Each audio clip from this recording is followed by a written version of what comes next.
একসময় সোনালি মাঠের মাঝে অবস্থিত একটি শান্ত গ্রামে জ্যাকি নামে একটি ছোট্ট চড়ুই পাখি বাস করত। সে ছিল ছোট, নরম, বাদামি পালকের অধিকারী, কিন্তু তার ছোট্ট বুকের ভেতরে প্রচণ্ড সাহসে ভরা হৃদয় স্পন্দিত হতো। যখন গ্রামের অন্যান্য পাখিরা তাদের আরামদায়ক বাসার কাছাকাছি থাকতে তৃপ্ত ছিল, জ্যাকি দূরের পাহাড়ের দিকে তাকিয়ে থাকত। তার আত্মা বিশাল, বিস্ময়কর পৃথিবী দেখার জন্য পাহাড়ের ওপারে উড়ে যাওয়ার স্বপ্নে ভরা। একদিন সকালে পরিষ্কার নীল আকাশ অদৃশ্য হয়ে গেল।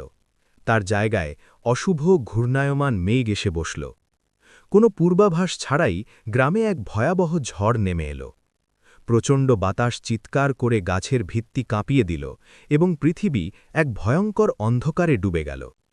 ঝড় শেষ হয়ে গেলে এবং সূর্য মেঘের মধ্য দিয়ে উঁকি মারলে প্রাণীরা তাদের আশ্রয়স্থল থেকে বেরিয়ে এসে এক বিধ্বংসী দৃশ্য দেখতে পেল।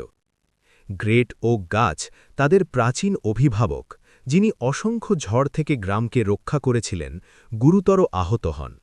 এর শক্তিশালী কাণ্ডটি ভেঙে যায় এবং এর ডালপালা ভেঙে যায়। সমাজের ওপর এক নীরবতা নেমে আসে। গ্রেট ওকের সুরক্ষা ছাড়া তাদের গ্রাম অরক্ষিত ছিল, তাদের ঘরবাড়ি অনিরাপদ ছিল। বড় পাখিরা, তাদের ডানা ক্লান্ত এবং তাদের মনোবল ক্ষীণ, একত্রিত হয়ে দীর্ঘশ্বাস ফেলল। আমরা এত ক্লান্ত যে অনেক দূর ভ্রমণ করতে পারব না, তাদের মধ্যে একজন দুঃখের সাথে কিচিরমিচির করে বলল। কিছু করার নেই, এখন কেউ আমাদের সাহায্য করতে পারবে না। ঘন কুয়াশার মতো গ্রামে হতাশার অনুভূতি ছড়িয়ে পড়ল। কিন্তু তারপর একটি ছোট্ট কণ্ঠস্বর ভেসে উঠল। আমি ছোট হতে পারি, এটি বলেছিল, কিন্তু আমি চেষ্টা করব। এটি ছিল ছোট্ট জ্যাকি। সে এগিয়ে গেল, তার ছোট্ট দেহ কাঁপছিল, কিন্তু তার চোখ দৃঢ় সংকল্পে জ্বলজ্বল করছিল। কিছু বয়স্ক প্রাণী মৃদু হেসে উঠল, নিচ থেকে নয়, কারণ এত ছোট প্রাণীর একটি মহান অনুসন্ধানে যাওয়ার ধারণা অসম্ভব বলে মনে হয়েছিল। বিচলিত না হয়ে জ্যাকি একটি গভীর শ্বাস নিল, তার ডানা ছড়িয়ে দিল এবং আকাশে নিজেকে উড়িয়ে দিল। সে দূরবর্তী কুয়াশাঝন্ন পাহাড়ের দিকে উড়ে গেল, যেখানে কিংবদন্তি বলে যে জ্ঞানী ঈগল বাস করত।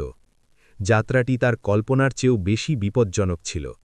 ঠান্ডা প্রবল বৃষ্টি তার পালক ভিজিয়ে দিয়েছিল, তাকে ভারাক্রান্ত করেছিল। ঝোড়ো হাওয়ার ঝাপটা তাকে পেছনে ঠেলে মাটিতে লুটিয়ে পড়ার চেষ্টা করছিল। এক পর্যায়ে ক্লান্ত এবং দিশেহারা হয়ে সে প্রায় নিচের তীব্র নদীতে পড়ে গেল। কিন্তু তার ভেতরে আগুন জ্বলে উঠল। তার বাড়ি, তার বন্ধুরা এবং ভাঙা গ্রেট ওক গাছের কথা তাকে শক্তি দিয়েছিল। সে বাতাসের বিরুদ্ধে, নিজের ক্লান্তির বিরুদ্ধে লড়াই করেছিল এবং হার ছাড়তে অস্বীকার করেছিল। অবশেষে ক্লান্ত কিন্তু বিজয়ী হয়ে সে সর্বোচ্চ পর্বতের খাঁজকাটা চূড়ায় পৌঁছে গেল। সেখানে একটি পাথুরে প্রান্তরে বসে জ্ঞানী ঈগল, তার দৃষ্টি পাহাড়ের মতোই তীক্ষ্ণ এবং প্রাচীন। সে ছোট্ট ভেজা চড়ুইটির দিকে তাকাল। তুমি এত দূর কেন এসেছ, ছোট্ট? তার কণ্ঠস্বর পাহাড়ের পাতলা হাওয়ায় প্রতিধ্বনিত হচ্ছিল। জ্যাকি তার শেষ শক্তি সংগ্রহ করে শ্রদ্ধার সাথে মাথা নত করল। গ্রেট ঈগল, সে চিৎকার করে বলল, তার কণ্ঠস্বর স্পষ্ট এবং শক্তিশালী। আমাদের বাড়ি বিপদে পড়েছে।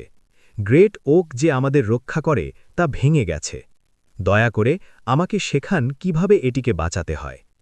জ্ঞানী ঈগলের কঠোর মুখভঙ্গি মৃদু হাসিতে মিশে গেল। সে দেখতে পেল তার ছোট্ট শরীরে বিরাট সাহস। সাহস এবং দয়া তোমার সবচেয়ে বড় শক্তি, ছোট্ট চড়ুই, সে বলল। তোমার প্রয়োজনীয় জাদু ইতিমধ্যেই তোমার আছে। সে পাহাড়ের চূড়ায় বেড়ে ওঠা একটি রহস্যময় গাছ থেকে একটি ঝলমলে সোনালি পাতা তুলে নিল। এটা নাও, সে নির্দেশ করল। এতে নবায়নের শক্তি আছে। তোমার হৃদয় তা অর্জন করেছে। নতুন আশায় ভরা জ্যাকি সাবধানে সোনালি পাতাটি তার ঠোঁটে তুলে নিল। ফেরার আসার সময়টাও ঠিক ততটাই লম্বা ছিল, কিন্তু তার ডানা হালকা মনে হচ্ছিল, তার জরুরি অভিযানের ফলে। সে বিশ্রাম নিতে থামেনি। দিনরাত উড়ে বেড়ায়, যতক্ষণ না সে তার গ্রামের চেনা দৃশ্য দেখতে পায়। সে ভাঙা গাছের টুকরোগুলোয় অবতরণ করে এবং আলতো করে সোনালি পাতাটি তার কুচকানো রিসরে স্থাপন করে। তৎক্ষণাৎ পাতা থেকে একটি উষ্ণ সোনালি আলো স্পন্দিত হয়ে কাণ্ড এবং প্রতিটি ভাঙা ডালে ছড়িয়ে পড়ে। ধীরে ধীরে অলৌকিকভাবে গ্রেট ওক গাছ নিজেকে মেরামত করতে শুরু করে।